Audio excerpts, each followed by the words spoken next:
Welcome to অজানা খবর। অজানা খবরে আপনাদের সকলকে স্বাগতম। আপনারা যেখান থেকে দেখছেন আশা করি সবাই ভালো আছেন। তো বেশি কথা না বলে মূল ভিডিওতে চলে যাই। জি সিরিজের প্রতারণা, দিশেহারা প্রযোজকরা। বিস্তারিত জানিয়ে দেব। লেবেল কোম্পানি জি সিরিজের নামে অডিও গান, সিনেমা ও সিনেমার গান কপিরাইট আইন লঙ্ঘন করে দিনের পর দিন প্রতারণা করে আসছে বলে অভিযোগ তুলেছে প্রখ্যাত সুরকার এবং সঙ্গীত পরিচালক সত্য সাহার স্ত্রী রমলা সাহা ও শিরোনামহীন ব্র্যান্ড দলের লিডার জিয়াউর রহমান। শুধু তাই নয়, শিরোনামহীন ব্র্যান্ড থেকে দুদকে জি সিরিজের দুর্নীতি অনুসন্ধানের জন্য আবেদন করেন জিয়াউর রহমান। সত্য সাহার স্ত্রী রমলা শাহ অভিযোগ করেন, প্রযোজকের অনুমতি ছাড়া ছুটির ঘণ্টা, অশিক্ষিত, বিনিময়, পুরস্কার ও রাম রহিম জন নামক 5টি চলচ্চিত্রের গান জি সিরিজের কর্ণধার প্রতারণা করে বাণিজ্যিকভাবে তার প্রতিষ্ঠানের ইউটিউব চ্যানেল সহ বিভিন্ন ডিজিটাল প্ল্যাটফর্মে প্রদর্শন করে যাচ্ছেন। অন্যদিকে বোর্ডের সিদ্ধান্ত তোয়াক্কা না করে শিরোনামহীন ব্র্যান্ড দলের বেশ কয়েকটি জনপ্রিয় গান বাণিজ্যিকভাবে ব্যবহার করছে জি সিরিজ। বোর্ডকে বৃদ্ধাঙ্গুলি দেখিয়ে শিরোনামহীন ব্র্যান্ডের নিজস্ব এবং কপিরাইটকৃত বেশ কিছু গান বন্ধ জানালা, হাসিমুখ, জাহাজি, পাখি, ইচ্ছে ঘুড়ি, ভালোবাসা মেঘ, ক্যাফেটেরিয়া বিদেশি কিছু কোম্পানির কাছে বিক্রি করে অবৈধভাবে প্রচুর অর্থ হাতিয়ে নিচ্ছে। খোঁজ নিয়ে জানা গেছে 2010 সালে দেশে সিডি ও ডিভিডির ব্যবসার প্রচলন খুব বেশি জনপ্রিয় ছিল। সে সময় সিডি ও ডিভিডির জন্য চুক্তিপত্র করত প্রতিষ্ঠানটি। পরবর্তীতে দেশে প্রযুক্তির ক্রমবিকাশ হলে বাণিজ্যিকভাবে ইন্টারনেটে সিনেমা ও গান প্রদর্শনের সুযোগ মেলে।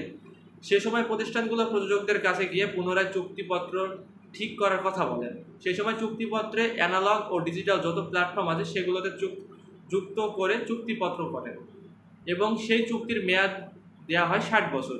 চুক্তি অনুযায়ী সিনেমা ও সিনেমার গানগুলো নিজেরা মালিক বলে একভাবে ব্যবসা করে যাচ্ছে। ক্ষতিগ্রস্ত হচ্ছেন প্রযোজক।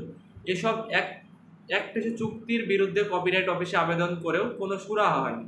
এমনকি কপিরাইট অফিসও নিশ্চুপ। এর সত্যতা নিশ্চিত করেছেন প্রযোজক খোরশেদ আলম খসরু। আরও তথ্য পাওয়া যায়, জিসিরি প্রতিষ্ঠান বিরুদ্ধে অসংখ্য অভিযোগ রয়েছে প্রযোজক, সুরকার ও শিল্পীদেরও।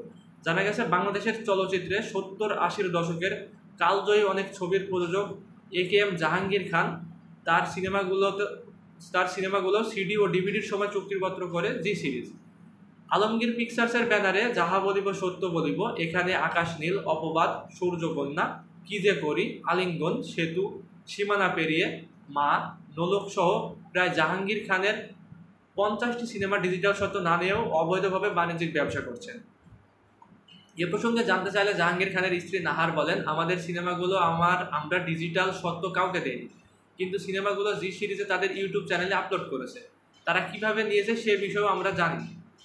অভিযোগের বিষয়ে জানতে চাইলে জি সিরিজ কর্ণধার নাজমুল হক ভূঁইয়া সংবাদ সম্মেলনে বলেন, আমাদের হয়রানি করার জন্যই এ ধরনের ঘটনা ঘটছে।